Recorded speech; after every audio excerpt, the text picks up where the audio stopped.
चलिए, भारतीय अर्थव्यवस्था यानी भूगोल समाप्त हो गया। अब उसमें मोहमाया में हम नहीं पढ़ेंगे, हमने जितना पढ़ा दिया भूगोल में आपका काम है, उसको उतना रिवीजन करोगे बन जाएगा कोई भी एग्जाम में। टीचर वाला भी पूछा था तो वही सब प्रश्न था, भविष्य में यूपीएससी पूछेगा तो भी किसी भी एग्जाम में बनेगा।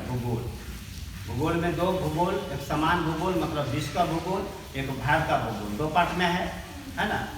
अब आप भारतीय अर्थव्यवस्था में भारत का अर्थव्यवस्था पढ़ना है, विश्व का नहीं। क्लियर हो गया ना। भारतीय अर्थव्यवस्था पढ़ना, ऐसा नहीं कि विश्व का टेंशन में कि अर्थव्यवस्था में तो भी पूरी दुनिया पढ़ना होगा, नहीं। पूरी दुनिया में हम संस्था यहाँ पर सिर्फ थोड़ा सा पढ़ लेंगे। WTO नाम सुने होगा, विश्व व्यापार संगठन, IMF, विश्व बैंक, ये सब पढ़ लेंगे। लेकिन जो भी सिद्धांत है अर्थव्यवस्था का वो भारतीय अर्थव्यवस्था ही पढ़ेंगे। भारतीय अर्थव्यवस्था के अंतर्गत हम सबसे पहले अर्थशास्त्र पढ़ेंगे, अर्थशास्त्र। उसके बाद दूसरा पढ़ेंगे अर्थव्यवस्था। ये दूसरा अर्थव्यवस्था पढ़ेंगे जिसमें आप पूंजीवादी देश, समाजवादी देश, मिश्रित अर्थव्यवस्था, विकसित देश, विकासशील देश, अल्प विकसित देश, ये सब नाम सुने होंगे। समाजवाद, साम्यवाद, ये सब यहाँ पढ़ेंगे। भारतीय अर्थव्यवस्था पढ़ेंगे। भारतीय अर्थव्यवस्था के ऑल ओवर विशेषताएं यहाँ से हमेशा प्रश्न आता है, पीटी में भी, मेंस में। फिर राष्ट्रीय आय, इसी के अंतर्गत पढ़ेंगे। GDP, GNP नाम सुने हो, ये सब यहाँ पढ़ेंगे। आर्थिक समृद्धि एवं आर्थिक विकास पढ़ेंगे। सूचकांक वगैरह, मानव विकास सूचकांक का नाम सुने हो, ये सब यहाँ पढ़ेंगे। भारत में भूमि सुधार, क्योंकि कृषि के विकास के लिए भूमि पहले सुधार होना आवश्यक है। तो भूमि सुधार कानून जो अधिनियम या सरकार द्वारा प्रयास किया गया वो हम पढ़ेंगे। लेकिन आपको मैंने ये पढ़ा चुका है, चकबंदी, हदबंदी, जमींदारी उन्मूलन भूगोल में ऑलरेडी हम पढ़ा दिए। फिर भी हम यहाँ लिख दिए कि जो इकोनॉमिक्स का जो पार्ट होगा हम यहाँ पढ़ा देंगे। भारत का कृषि क्षेत्र में हमने सब कुछ पढ़ा दिया ना। तो थोड़ा सा यहाँ पढ़ाएंगे कृषि नीति, न्यूनतम समर्थन मूल्य, बफर स्टॉक, ये सब पढ़ाएंगे। कृषि मूल लागत आयोग, ये सब पढ़ाएंगे हम। विपणन व्यवस्था, भंडारण व्यवस्था, जो इकोनॉमिक्स का पार्ट है कृषि में, वो हम यहाँ पढ़ाएंगे। भारत का औद्योगिक क्षेत्र, औद्योगिक उदाहरण पढ़ा दिए थे, यहाँ पढ़ाएंगे। 8 भारी उद्योग है, महारत्न, नवरत्न, मिनी रत्न और लघु कुटीर उद्योग जो है, लघु सूक्ष्म उद्योग, ये यहाँ पढ़ाएंगे। भूगोल, इसलिए हमने भूगोल में बहुत कुछ पढ़ा दिया ताकि आसान हो जाए समझने में। भारत का सेवा क्षेत्र पढ़ाएंगे यहाँ पे। आर्थिक नियोजन मतलब होता है पंचवर्षीय योजनाएं जो आया प्रथम से लेकर 12वीं तक। उसके बाद सरकार का नीति आयोग, 2015 में नीति आयोग आ गया, योजना आयोग को समाप्त कर दिया सरकार। उसके स्थान पर नीति आयोग लाया, इसको पढ़ेंगे। फिर गरीबी, बेरोजगारी जानते हो ना। खाद्य सुरक्षा एवं buffer stock, ration card, ration के दुकान पे जाते हो अनाज लेने, PHS वगैरह लाते हो ना, यही पढ़ेंगे। मुद्रास्फीति एवं व्यापार चक्र, मुद्रा बाजार एवं बैंकिंग प्रणाली, बैंक, RBI, व्यावसायिक बैंक, वाणिज्यिक बैंक, नाबार्ड, ये सब जो बैंक है ये सब यहाँ पढ़ेंगे। भारत में बीमा एवं पूंजी बाजार, बीमा, LIC, GIC नाम सुने हो, ये सब यहाँ पढ़ेंगे। सेबी, पूंजी बाजार, ये यहाँ पढ़ेंगे।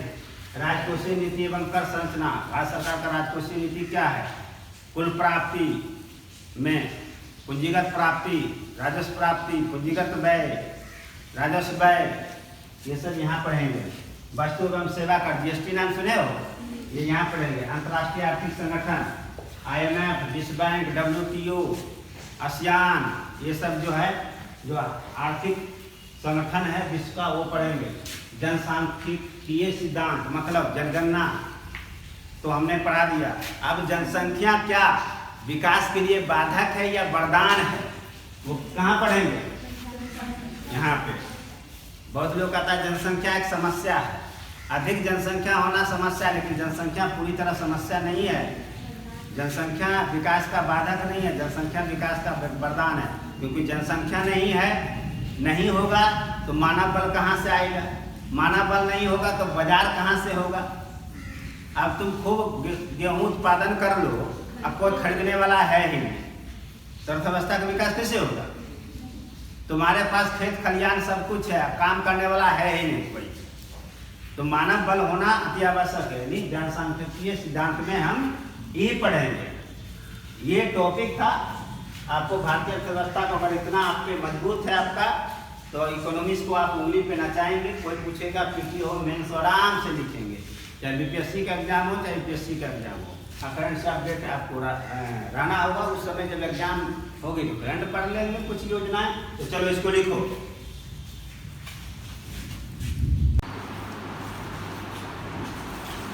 चलिए अब अगला टॉपिक हम पहला टॉपिक लिया अर्थशास्त्र। समझोगे अर्थशास्त्र?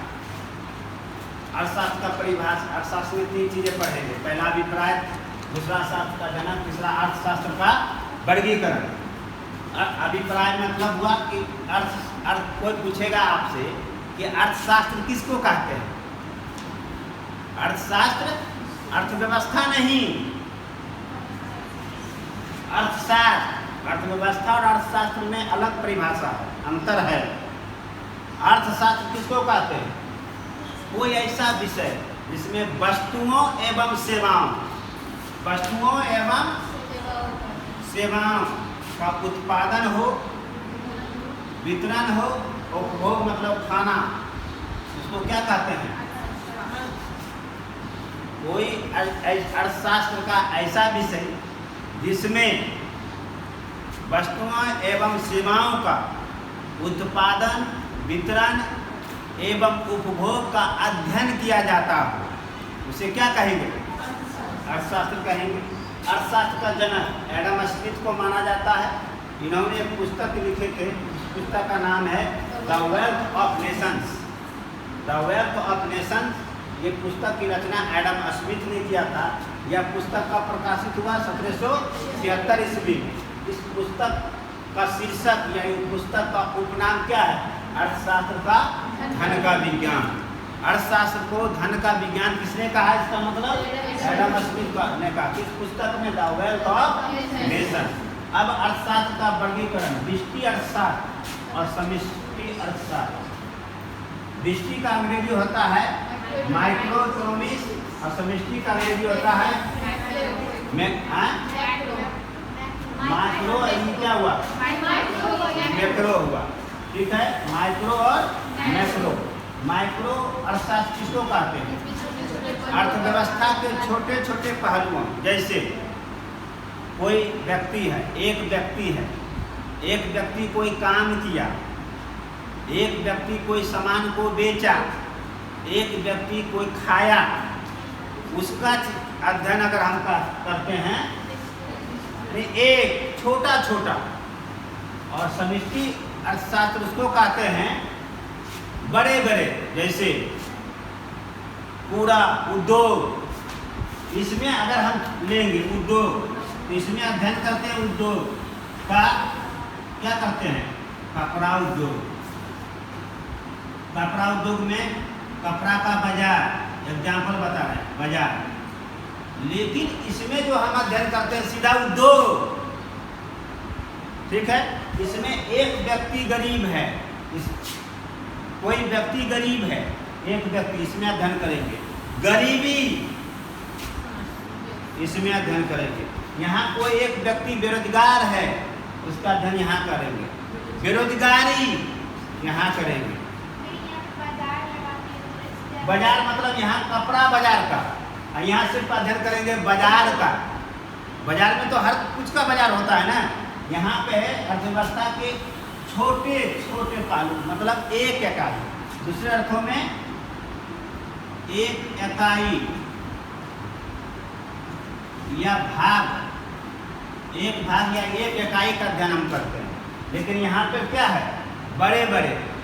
यहाँ पर रोजगार का, गरीबी का, राष्ट्रीय आय का, मुद्रा का। क्लियर हो गया ना?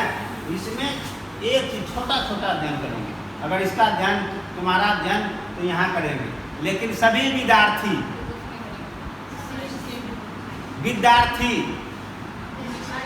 में विद्यार्थी मतलब यही होगा, सभी विद्यार्थी चाहे विद्यार्थी ही। अब मान लीजिए कि कन्हैया कुमार का अध्ययन करेंगे, सिर्फ कन्हैया कुमार का विद्यार्थी, तब कहाँ आएगा? तुम्हारा अर्पणा यहाँ करेंगे। लेकिन विद्यार्थी बड़े पहलुओं का अध्ययन। क्लियर हो गया? एक छोटा छोटा। चलो लिखो इसको।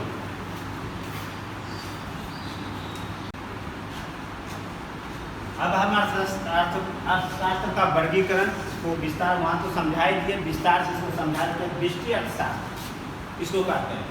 अभिप्राय या प्रकृति आपको हमने बताया था, अर्थव्यवस्था का एक इकाई का अध्ययन, अर्थव्यवस्था के एक भाग का अध्ययन, अर्थव्यवस्था के छोटे छोटे पहलुओं का अध्ययन या व्यक्तिगत आर्थिक इकाइयों का अध्ययन। क्लियर हो गया?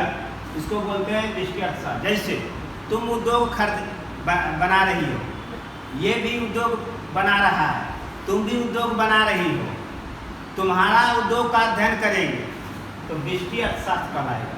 उसका अलग से अध्ययन करेंगे तो भी व्यष्टि अर्थशास्त्र। लेकिन तुम तीनों को मिला कर अध्ययन करेंगे तब समव्यष्टि अर्थशास्त्र। अब जैसे देखो आर्थिक इकाई, इसी से समझ लो व्यष्टि अर्थशास्त्र। एक उद्योग, एक फर्म, मुर्गी फर्म, जो भी एक उत्पादक, यानी कोई उत्पादन करने वाला एक आदमी, ठीक है।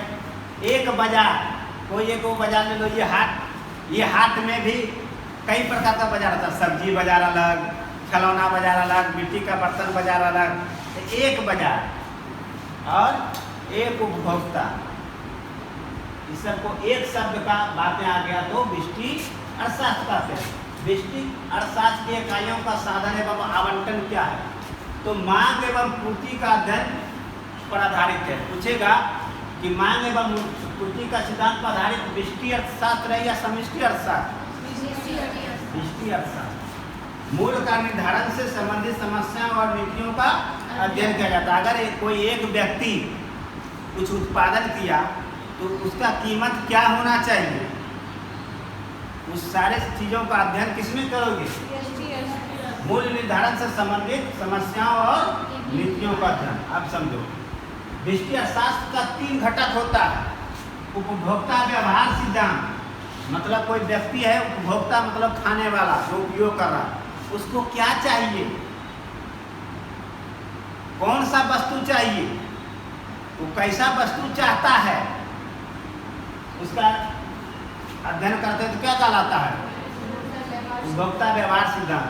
उत्पादक व्यवहार सिद्धांत, कोई एक उत्पादक है, वो क्या उत्पादन करता है, कैसे उत्पादन करता है, क्यों उत्पादन करता है, किसके लिए उत्पादन करता है, उसके अध्ययन। कीमत सिद्धांत, जो वस्तु उत्पादन हुआ उसका कीमत कितना होना चाहिए कि ये खरीद सके एक व्यक्ति, यानी प्रत्येक व्यक्ति खरीद सके। ऐसा नहीं कि जैसे मोबाइल, एप्पल मोबाइल का अध्ययन हम इसके अंतर्गत नहीं करेंगे, क्योंकि एप्पल मोबाइल हर व्यक्ति नहीं खरीद सकता। हाँ, ये वाला खरीद लेगा सर, ये वाला, ये तो ये किसका पार्ट हो जाएगा कि इस वस्तु का जो उत्पादन हुआ इसका कीमत कितना रखा जाए कि प्रत्येक व्यक्ति खरीद सके। तो हम व्यष्टि अर्थशास्त्र के पाठ हैं, तुम लोग समष्टि अर्थशास्त्र। चला गया कीमत सिद्धांत। अब समझो, व्यष्टि अर्थशास्त्र का महत्वपूर्ण घटक कौन है? घटक पूछेगा कि व्यष्टि अर्थशास्त्र का घटक है तो तीनों ऑप्शन रहेगा तो उपरोक्त सभी मान लोगे, चाहे तीनों कोई। लेकिन पूछेगा कि व्यष्टि अर्थशास्त्र का महत्वपूर्ण घटक कौन सा है? कीमत सिद्धांत। तीनों ऑप्शन में रहेगा तो क्या मारोगे? क्यों? क्योंकि कोई व्यक्ति उत्पादन कर रहा है, कोई व्यक्ति खाने के लिए, लेने के लिए चाह रहा है, लेकिन कीमत जब तक उसका निर्धारित नहीं होगा हर की आवश्यकताएं के अनुसार, तो फिर व्यष्टि अर्थशास्त्र का कोई मतलब नहीं है। तो व्यष्टि अर्थशास्त्र का महत्वपूर्ण घटक क्या है? कीमत सिद्धांत। क्लियर है? चलो लिखो।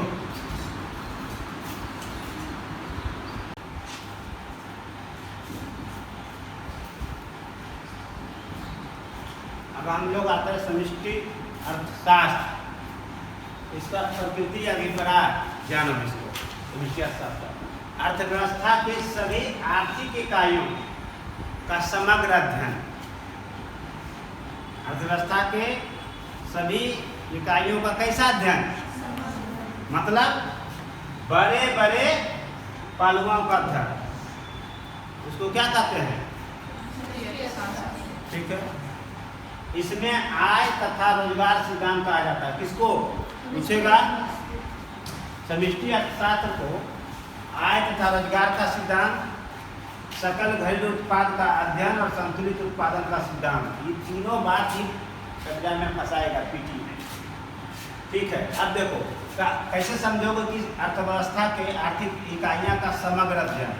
देखो, राजकोषीय एवं ठीक है, आर्थिक समृद्धि, राष्ट्रीय आय एवं मुद्रास्फीति एवं मुद्रा की पूर्ति एवं साख सृजन, विनिमय दर एवं समग्र मांग और समग्र पूर्ति, कितना मांगा कितना पूर्ति हो रहा है उत्पादन, गरीबी और यही सब चीजें समग्र सभी आर्थिक इकाइयां का समग्र अध्ययन, या दूसरे अर्थों में अर्थव्यवस्था के बड़े बड़े पहलुओं का ये बड़े बड़े पहलू। वहाँ था एक फर्म, एक उत्पादक, एक उपभोक्ता, लेकिन यहाँ एक शब्द लगाए हैं ऑल ओवर किसी देश का अध्ययन करेंगे समष्टि अर्थशास्त्र। अब समष्टि अर्थशास्त्र का उद्देश्य क्या है? पढ़ने का, अध्ययन करने का, आर्थिक प्रणालियों का क्या करना है, मतलब ये सब चीजों का क्या करना है? विश्लेषण करना, बड़े पैमाने पर आर्थिक समस्याओं का क्या करना है? समाधान करना। कहीं गरीबी है तो उसका समाधान, बेरोजगारी है तो समाधान, मुद्रास्फीति है तो उसका समाधान, राजकोषीय घाटा है तो उसका समाधान, राष्ट्रीय आय में निम्न वृद्धि है तो उच्च वृद्धि की ओर ले जाना है। क्लियर है? भुगतान संतुलन भारत के पक्ष में नहीं है तो भारत के पक्ष में करना, ये सब डिटेल से बताएंगे, टेंशन मत लो कि क्या है भुगतान संतुलन, विनिमय दर, सब समझा देंगे, सब याद होगा। अभी इतने जाए अध्ययन का विषय, समष्टि अर्थशास्त्र का अध्ययन का विषय क्या है? तो अर्थव्यवस्था में आय निर्धारण पर अध्ययन होता है केंद्रित। पूछेगा आय, अर्थव्यवस्था में आय निर्धारण पर जो केंद्रित होता है अध्ययन, वो व्यष्टि अर्थशास्त्र, समष्टि अर्थशास्त्र के अंतर्गत। सकल घरेलू उत्पाद, जिसको जीडीपी कहते हैं, उसका अध्ययन हम किसमें करते हैं? संतुलित उत्पादन का सिद्धांत। संतुलित उत्पादन किसको कहते हैं? समग्र मांग और पूर्ति को ही संतुलित उत्पादन का सिद्धांत कहते हैं। संतुलित उत्पादन का सिद्धांत में मांग कितना और पूर्ति कितना, उसी का अध्ययन करते हैं, जिसको बोलते हैं संतुलित उत्पादन सिद्धांत। संतुलित उत्पादन सिद्धांत में समग्र मांग एवं समग्र पूर्ति। क्लियर हो गया? अब ये घटक या भाग, अब देखो उसमें तीनों घटक था। क्या क्या था उसमें? उपभोक्ता, उत्पादक और कीमत, ये है ना। लेकिन इसका घटक देख लो कितना है। क्लियर हो गया? अंतर कर लोगे ना, एग्जाम में निकाल दोगे ना। संतुलित उत्पादन सिद्धांत, सकल घरेलू टीक मार दिए हैं, और ये याद रखोगे तीनों समष्टि अर्थशास्त्र का, इसको याद रखोगे। ये समष्टि का है, वो तीन को बिष्टि का, बाकी सब समष्टि का। तो ये था अर्थशास्त्र। अर्थशास्त्र से संबंधित जो पीटी में प्रश्न पूछे जाते हैं, मेंस में नहीं आता है क्वेश्चन, यहाँ से मेंस में नहीं पूछता। पीटी में जो समष्टि या व्यष्टि अर्थशास्त्र से जो प्रश्न पूछे जाते हैं, वो आपका ऑल ओवर ये था। बिहार पुलिस वाला भी बन जाएगा, उसने पूछा है, देखना। तो समष्टि अर्थशास्त्र या व्यष्टि अर्थशास्त्र, चाहे और कोई एग्जाम में ग्रेजुएशन लेवल वाला हो, एसएससी या कुछ भी, तो बन जाएगा आसानी से क्वेश्चन। तो इसको आप अच्छे से पढ़ लोगे, रिवीजन कर लोगे, तो आपका बन जाएगा। ज़्यादा इसमें पढ़ने की नहीं, जितना हमने बताया उतना ही पढ़ना है, उतना ही समझना है। अगले क्लास का इंतजार कीजिए। अगले क्लास में हम क्या बताएंगे? अर्थव्यवस्था। क्या बताएंगे? अर्थव्यवस्था। ये था अर्थशास्त्र। अर्थशास्त्र और समाप्त हो गया। Thank you. अगले क्लास का इंतजार कीजिए।